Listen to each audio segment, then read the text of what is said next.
सुप्रभात। आज मैं पुनः एक नए वीडियो के साथ आपके सामने उपस्थित हुआ हूँ। आज के इस वीडियो में मैं आपके सामने हिंदी प्रतिष्ठा द्वितीय वर्ष के चतुर्थ पत्र में संकलित प्रगतिवादी जनकवि बाबा नागार्जुन जी द्वारा रचित अत्यंत महत्वपूर्ण कविता बहुत दिनों के बाद प्रस्तुत करने जा रहा हूँ। इस कविता में बाबा नागार्जुन जी ने अपनी मातृभूमि से अपनी लगाव को व्यक्त किया है। बाबा नागार्जुन स्वभावतः घुमंतु प्रवृत्ति के थे। वे बराबर यत्र तत्र भ्रमण पर निकल जाया करते थे और वर्षों वहीं रह जाते थे। इस प्रवास के समय भी उन्हें अपनी मातृभूमि सदा याद आती रहती थी। मातृभूमि की जो आकर्षकता थी, उस गांव की जो विशेषता थी, वहाँ जो आनंद प्रदान करने वाली प्राकृतिक स्थिति थी, उसे वे सदा याद करते रहते थे। तो बहुत दिनों तक प्रवास में रहने के बाद उन्हें जब पुनः अपने गांव आने का मौका मिलता है, वापस वे अपने गांव आते हैं, तो गांव आने के बाद वे जो अनुभव करते हैं उसे उन्होंने इस कविता में व्यक्त करने की कोशिश की है। कवि इस भाव को व्यक्त करते हुए कहते हैं, बहुत दिनों के बाद अब की मैंने जी भर देखी फंसी सुनहली फसलों की मुस्कान। बहुत दिनों के बाद कवि को बहुत दिनों के बाद पकी हुई सुनहली फसलों की जो मुस्कान है उसे देखने का सुअवसर प्राप्त होता है। बहुत दिनों से वे प्रवासी थे, प्रवास में थे, घर से बाहर थे, और वहाँ से जब वो वापस आते हैं तो उन्हें अपने गांव के खेतों में पकी हुई सुनहली फसलों की जो मुस्कान है उसे देखने का सुअवसर प्राप्त होता है। और खेत में सर्वत्र पकी सुनहली फसलों को देखकर उनका मन अत्यंत आह्लादित होता है, खुश होता है, और वे पुनः अपनी प्रकृति से, जन्मभूमि से जुड़ने की खुशी में अत्यंत आनंदित होते हैं। आगे वे कहते हैं, बहुत दिनों के बाद अब की मैं जी भर सुन पाया धान कूटती किशोरियों की कोकिल कंठी तान। बहुत दिनों के बाद,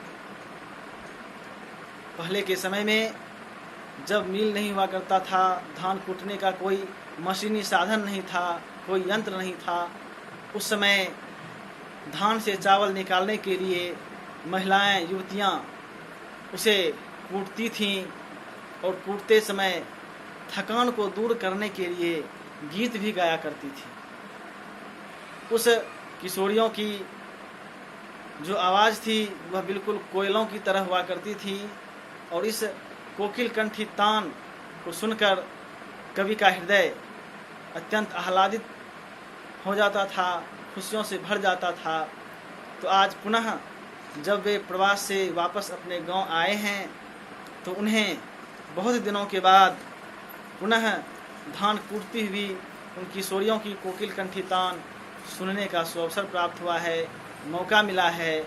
और उन किशोरियों की उस तान को सुनकर, गीत को सुनकर उनका जो श्रवण है, जो कान है, वो जुड़ाते हैं, उन्हें आनंद की अनुभूति होती है। कवि आगे कहते हैं, बहुत दिनों के बाद अब की मैंने जी भर सूंघे मौल श्री के ढेर ढेर से ताजे टटके फूल।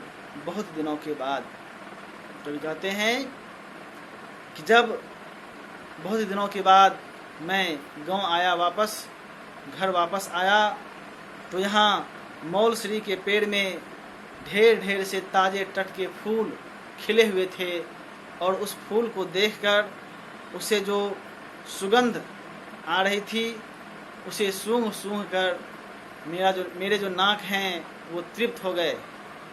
उसके सुगंध को सुनकर वे आनंद की प्राप्ति करने लगे और उस आनंद की अवस्था में उनका मन धन्य धन्य हो गया। तो उस मौलश्री के ताजे टटके फूल को सूंघकर उन्हें लगता है जैसे कि हम पुनः अपनी मातृभूमि से जुड़ पाए और मातृभूमि में आकर पुनः प्राकृतिक आनंद की अनुभूति प्राप्त करने में सफलता प्राप्त हुई। आगे वे कहते हैं, बहुत दिनों के बाद अब कि मैं जी भर छू पाया अपनी गवई पगडंडी की चंदन वर्णी धूल। बहुत दिनों के बाद, कभी कहते हैं कि बहुत दिनों के बाद पुनः मुझे मौका मिला अपने गांव की उस पगडंडी पर जो चंदन वर्णी धूल है उसे छूने का सुअवसर प्राप्त हुआ। गांव में प्रायः कच्ची सड़कें हुआ करती हैं और पगडंडी जो कि बिल्कुल केवल जहां इंसान चल सके पैदल, उसे पगडंडी रास्ता कहते हैं। तो उस पगडंडी रास्ते पर जो चंदन वर्णी धूल छाया पर्याप्त मात्रा में उपस्थित रहती हैं, उस चंदन वर्णी धूल को छूने का, स्पर्श करने का पुनः मौका मिला। यानी उनके जो बाह्य इंद्रियां हैं उसे उन्होंने तृप्त किया, स्पर्श किया और इस स्पर्श के साथ ही उनका जो मन है वह तृप्त हुआ, उन्हें आनंद की प्राप्ति हुई। उन्हें लगा कि हम पुनः अपनी मिट्टी में लौट आए, अपनी मातृभूमि में लौट आए और यहाँ की इस चंदन वर्णी धूल को स्पर्श कर उनका मन पूर्णतः आनंदित होता है, खुश होता है।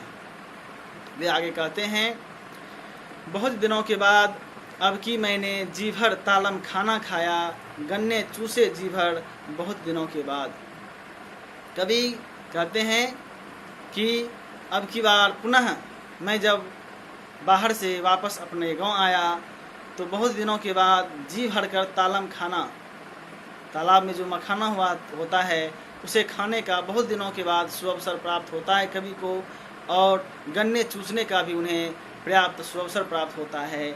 तो मखाना खाकर और गन्ने के रस को पीकर उनका जो मन है वह तृप्त होता है, उनका जो रसना है वह पूरी तरह से आनंदित होता है। तो कवि ने इसके माध्यम से यह बतलाया है कि उनका जो क्षेत्र है वह तालम खाना उपजाने के लिए, मखाना के उपजाने के लिए अनुकूल है और गन्ने को उपजाने के लिए भी अनुकूल वहाँ का वातावरण है। तो मिथिलांचल में प्रायः देखने को मिलता है कि वहाँ मखाना और गन्ने की खेती पर्याप्त मात्रा में होती है और कवि जब पुनः वापस आते हैं अपने गांव तो उन्हें इस मखाना और गन्ने के रस को चूसने का सुअवसर प्राप्त होता है और इसे खाकर एवं पीकर उनका मन तृप्त हो जाता है, उनकी जीभ संतुष्ट हो जाती है। आगे कवि अंत में कहते हैं, बहुत दिनों के बाद अब कि मैंने जी भर भोगे, गंध रूप रस शब्द स्पर्श सब साथ साथ इस भू पर। बहुत दिनों के बाद कवि कहते हैं अंत में कि अब की बार मैंने बहुत दिनों के बाद अपनी तमाम ज्ञानेंद्रियों को तृप्त किया, अपनी तमाम ज्ञानेंद्रियों को तृप्त करने का सुअवसर प्राप्त हुआ। मैं जब बाहर से अपने गांव आया तो यहाँ मुझे मौलश्री का सुगंध प्राप्त करने का मौका मिला।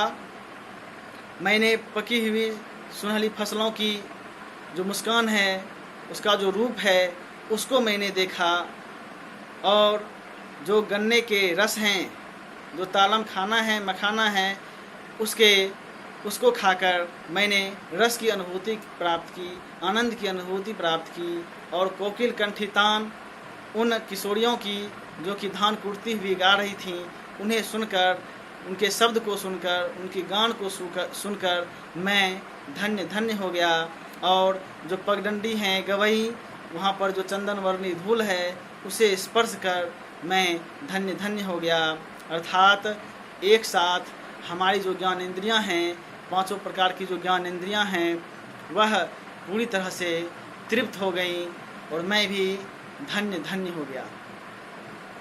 इस तरह कवि ने इस कविता में दिखलाया है कि वे अपनी प्रकृति से कितना प्रेम करते हैं।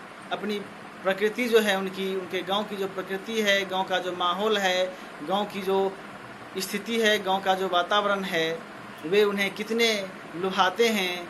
किस तरह से वे बाहर रहते हुए भी उनकी यादों में खोए रहते हैं और बार बार उन्हें यही लगता है कि कब उन्हें मौका मिले और वे अपनी मातृभूमि में जाएं और वहां जाकर वहां की जो प्राकृतिक और जो वहां का वातावरण है उसमें घुल मिलकर आनंद की प्राप्ति करें। तो इस कविता में कवि की अपनी मातृभूमि एवं वहाँ की संपदा के प्रति जो लगाव है, जो हृदय से उनका उस प्रकृति एवं वहाँ की संपदा से जो संबंध है, उसे उन्होंने इस कविता में व्यक्त करने की पूरी कोशिश की है। तो इस तरह कवि द्वारा रचित यह कविता यहीं समाप्त होती है। हम पुनः नए वीडियो में मिलेंगे नए विषय के साथ। धन्यवाद।